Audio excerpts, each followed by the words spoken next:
नमस्कार मित्रांनो, स्वागत आहे तुमचं पुन्हा एकदा नव्या व्हिडिओमध्ये। आजचा आपला व्हिडिओचा विषय आहे तो म्हणजे स्टील बारचे, म्हणजे जे आपण आरसीसी बांधकामासाठी जे स्टील वापरतो 8 mm, 10 mm, 12 mm, तर त्यासाठी आपण स्टील बारचे वजन कसं कॅल्क्युलेट करायचं, म्हणजे वजन काटा न वापरता आपण स्टील बारचे वजन कसं कॅल्क्युलेट करायचं ते आपण ह्या व्हिडिओमधून जाणून घेणार आहोत। तर मित्रांनो, चला तर मग व्हिडिओला सुरुवात करूया। तर वजन काटा न वापरता आपण स्टील बारचे वजन कॅल्क्युलेट करण्यासाठी आपल्याला एका फॉर्म्युल्याची गरज भासते। तो फॉर्म्युला म्हणजे d² भागिले 162, म्हणजे जो काही आपण बार वापरणार आहोत 10 mmचा 8 mmचा त्याची जाडीचा वर्ग भागिले 162। तर आपण एक्झाम्पल म्हणून आपण 12 mmच्या बारचं वजन कॅल्क्युलेट करणार आहोत। तर त्यासाठी आपण ह्या फॉर्म्युल्यामध्ये आपण व्हॅल्यू टाकूयात, म्हणजे d² म्हणजे बारची जाडी।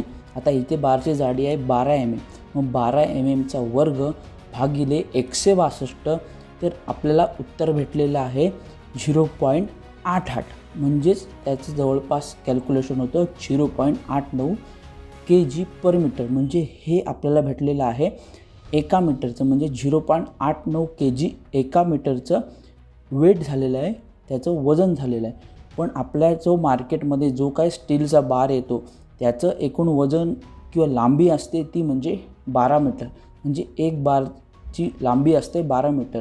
तर त्याचं वजन आपण कसं काढणार, तर 1 मीटरला 0.89 किलो हे वजन भेटलं आपल्याला। तर 12 मीटरला किती भेटणार, तर 0.89 ह्याला गुणिले आपण 12 केल्यावर आपल्याला एका बारचं म्हणजे 12 मीटरचा जो एक बार आहे त्याचं वजन भेटलं ते म्हणजे 10.66, म्हणजे जवळपास 10.67 किलो, म्हणजे एका बारचं वजन झालं 10.67 किलो। 12 मीटरचा एक बार असतो त्याचं वजन झालं 10.67 किलो। असंच तुम्ही 8 mmच्या बारचं पण काढू शकता, 10 mmच्या बारचं पण काढू शकता, 16 mmच्या बारचं पण काढू शकता। फक्त तुम्हाला जो काही डी जाडी आहे ती चेंज करायची आहे, बदलायची आहे।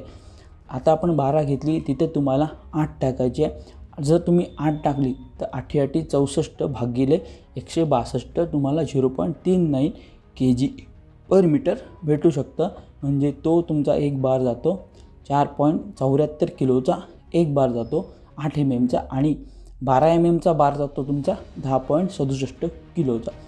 तर मित्रांनो, ही व्हॅल्यू तुम्हाला कशी वाटली कमेंटमध्ये नक्की कळवा। ही व्हिडिओ जर तुम्हाला आवडली असेल तर व्हिडिओला लाईक करा, आणि अशाच बांधकामासंदर्भातील ज्या काही व्हिडिओ असतात, कन्स्ट्रक्शनच्या रिलेटेड ज्या काही व्हिडिओ असतात ते आपल्या चॅनलवर अपलोड केले जातात, त्यासाठी तुम्ही आपल्या चॅनलला सबस्क्राईब करून ठेवा। तर मित्रांनो, परत भेटूया पुन्हा एका नव्या व्हिडिओमध्ये। तोपर्यंत जय हिंद, जय भारत, वंदे मातरम।